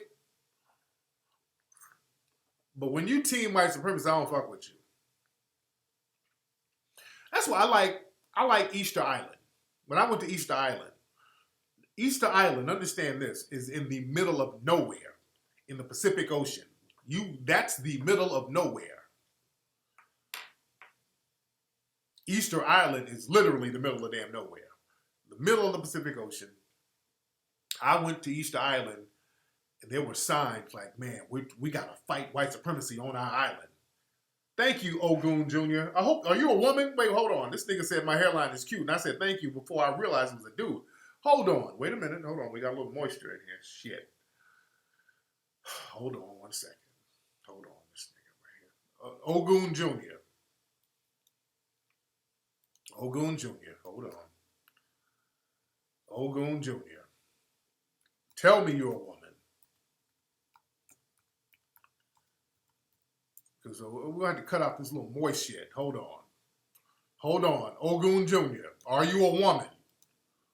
Let me get some shit verified. Hold on. Hold on. I said thanks for that. Hold on. Because now I done got into some moist shit. Let me reel it back. Before I saw the name, I read right to left. I should have read left to right. All right? Hold on. I'm going to reel that back because it made me step into a moist puddle. I got to dry my foot off for a minute.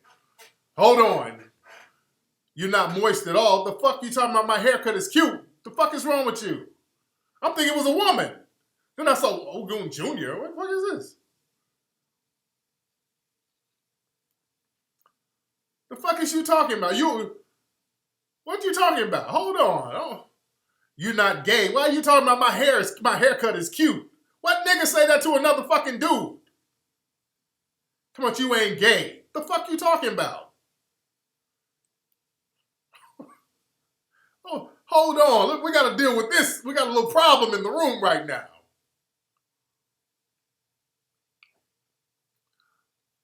Hold on, nigga.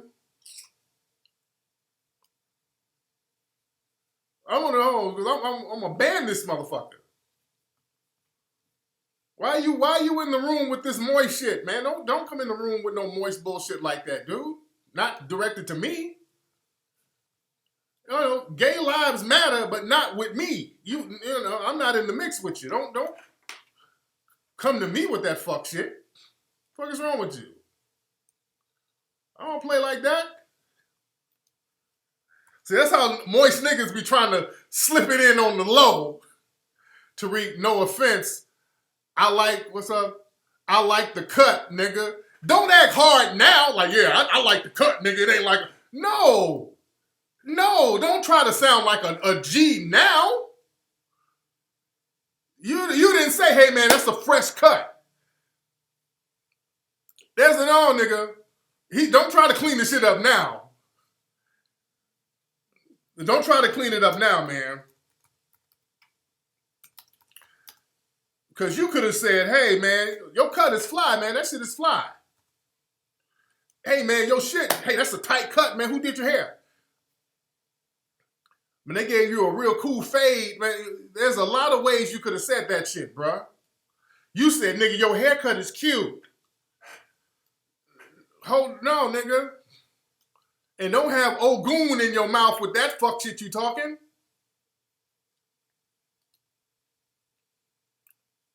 Man.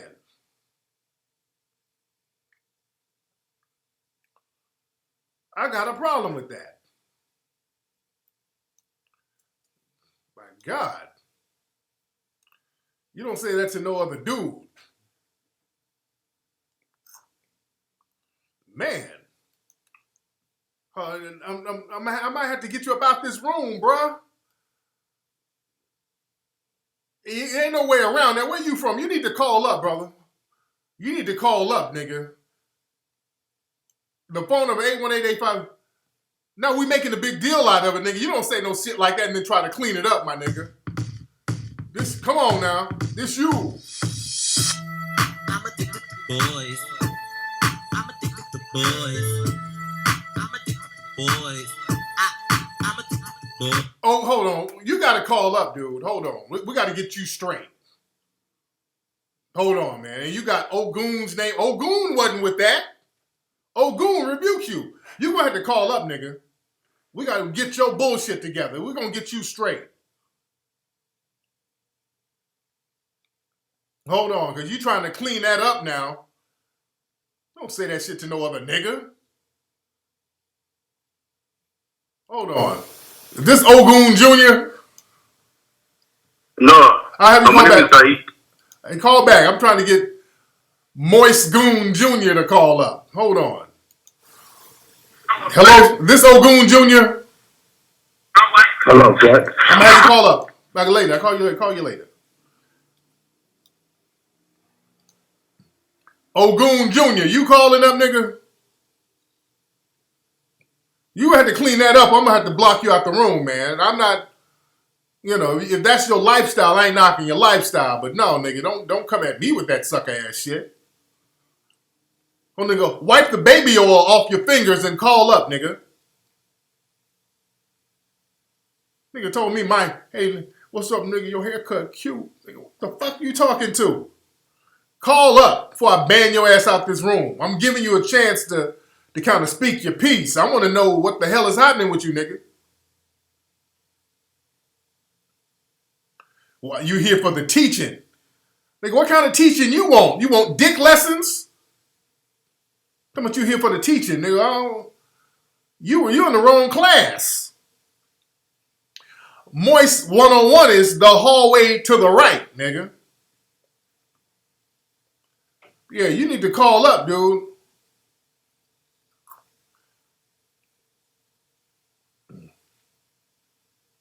Well, look, I'm going to ban you out this fucking room. Since joke or no joke, don't say no shit like that to me. Hold on, where's his name? I'm about to personally ban his ass. Where is that?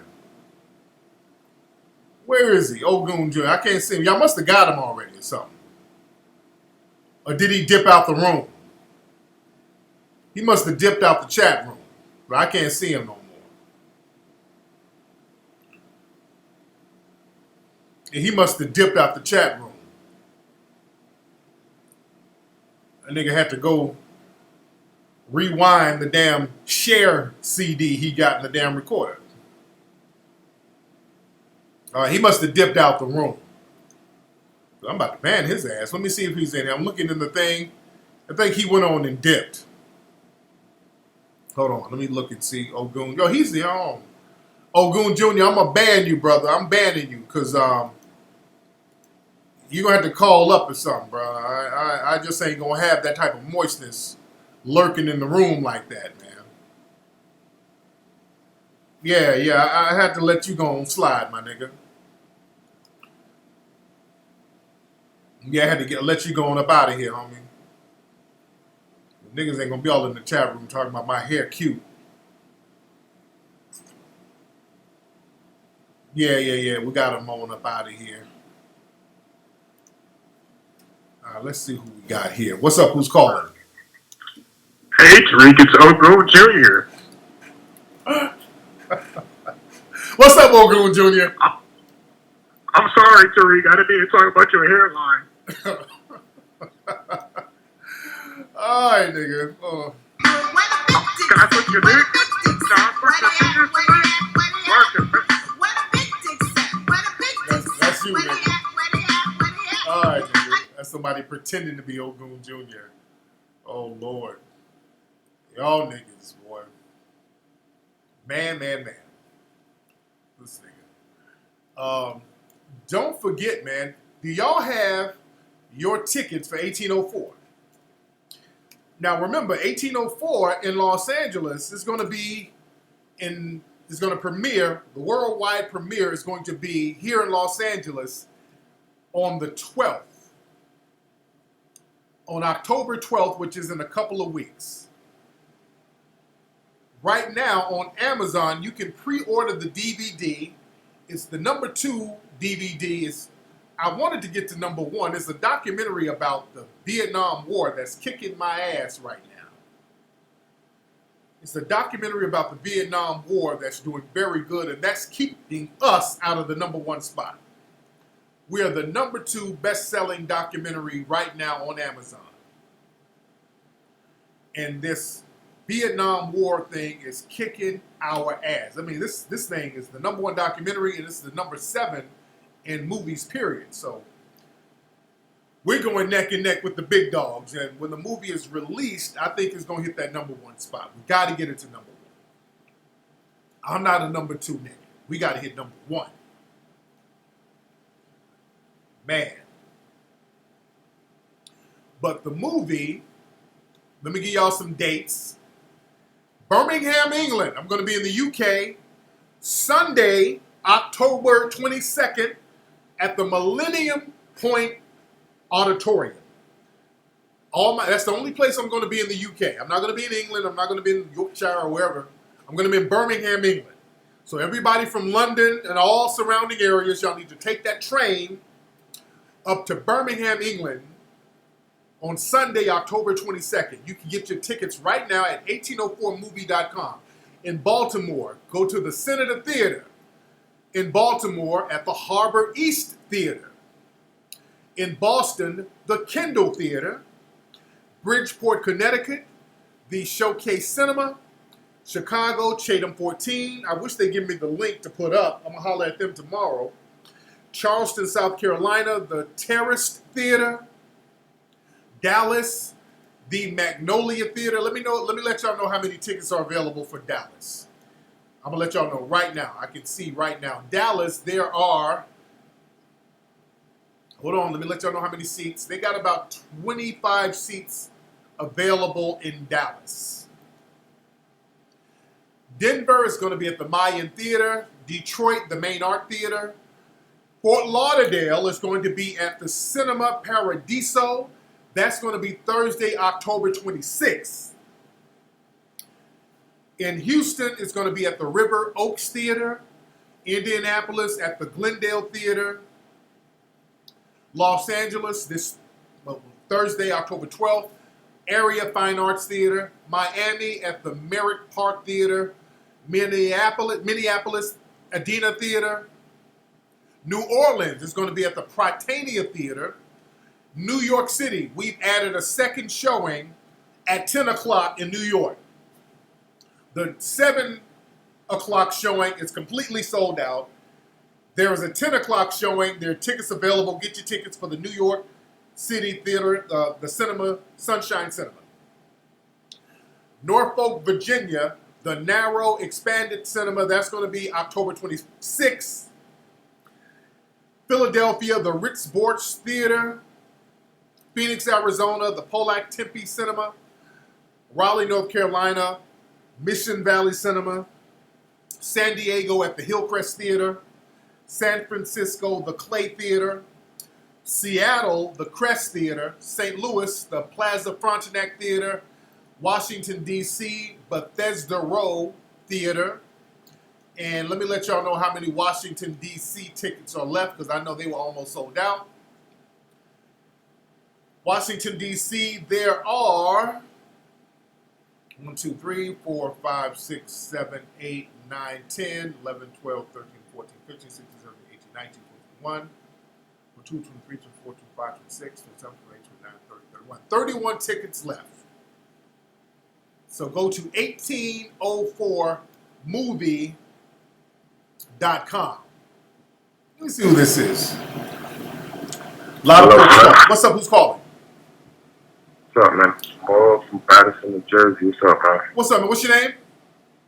Jamal, Patterson, New Jersey. Jamal, how you doing, brother? What's up, man? I just wanted to say I just purchased 10 p.m. tickets to the New York show. Okay.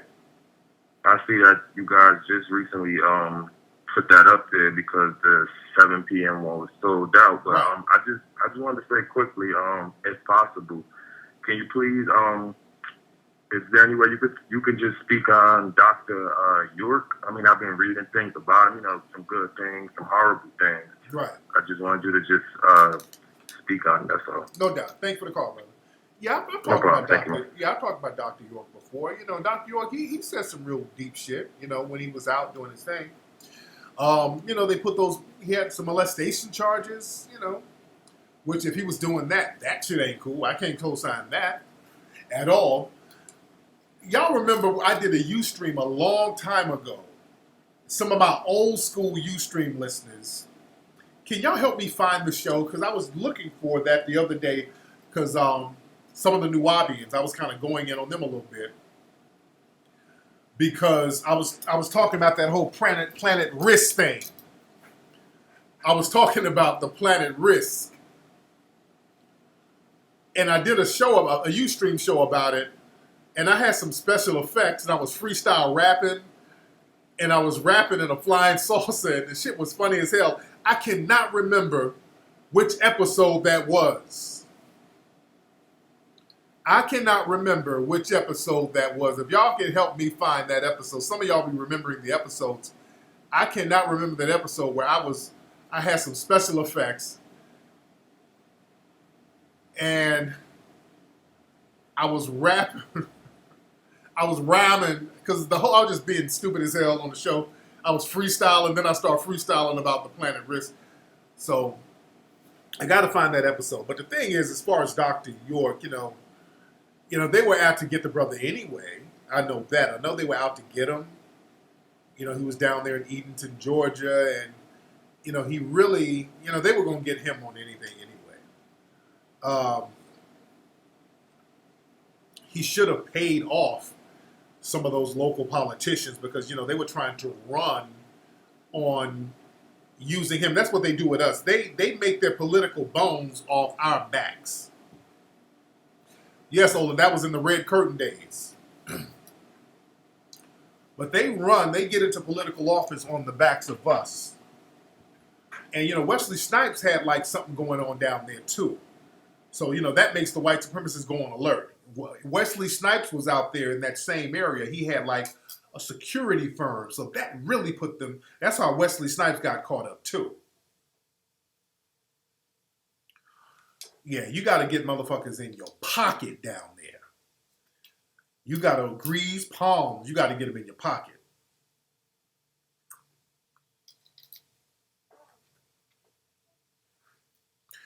Be dope. I remember that. Yeah, you buy all that land up. Black folks, we got, the Royal Guards of Amun Ra. Yeah, Wesley was doing it, man. Wesley had like a black security firm down there. They said, shit, nigga, let's get your taxes popping. Okay, y'all get Ogun Jr. out of here. Here he go.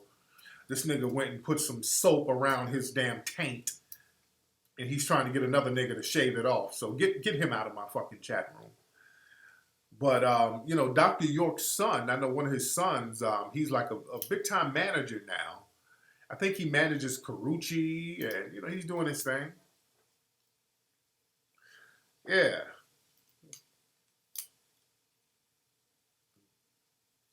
So, that's very unfortunate with what happened with Dr. York. Yeah, we got him out. Miss Braxton got him out. All right, y'all, let me get up out of here, man. I got work to do. I got things to do. We're gonna start doing we're gonna do a pilot for the ISM Radio reality show. We're gonna start doing that. I think this week. We're gonna start filming on it this week. So I gotta start getting prepared for that and stuff. But get the Ogun shirt. You get the Ogun shirt, get that power. Get that Ogun power at TariqElite.com. That's where you can get the Ogun shirt. Okay, we got Ogun Jr. Yeah, this nigga, his booty hole is wide open right now. All right, let's get him out of here. Oh, yeah, they keep banning him, and he keeps logging on different IPs. Okay. Yeah, he has a whole bunch of different IP addresses. I see. Okay. Yeah, he has different IP addresses. Okay. And it might be Trag. Because Trag does little shit like that.